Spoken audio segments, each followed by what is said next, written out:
আসসালামু আলাইকুম। জরুরি বিষয় নিয়ে চলে আসলাম আজকে আপনাদের মাঝে। কি এমন জরুরি বিষয়?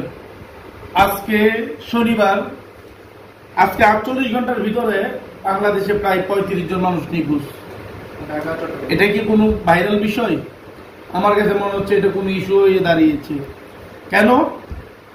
এই যে দেখুন, আমার মোবাইলের স্ক্রিনে দেখুন,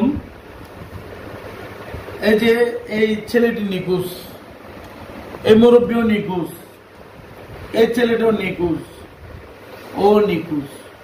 এমন অনেকগুলো ছবি দেখতে পারতেছেন আপনারা। তো হঠাৎ করে বাংলাদেশে এই কি সমস্যা দাঁড়িয়েছে ভাই? নাকি আমাদেরকে একদিকে মুখ করে বাংলাদেশে অন্য কিছু হচ্ছে? এটা একটা অনেক বড় বিষয়।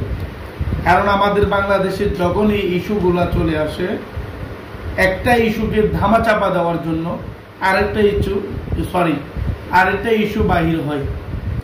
আমি আপনাদেরকে বলবো, সবাই সচেতন থাকবেন এবং কে কোথায় যাচ্ছে, এটা কিভাবে হচ্ছে, বাংলাদেশ পুলিশের কাছে আমি জানাবো। আপনারা এটা খুব তাৎক্ষণিক, খুবই গুরুত্ব সহকারে প্রকাশ করে জনগণের সামনে উন্মুক্ত করে দেন। আজকে আমরা এই ইস্যুগুলা দেখে আমরা ভয় পাচ্ছি বাসার থেকে বাইর হতে।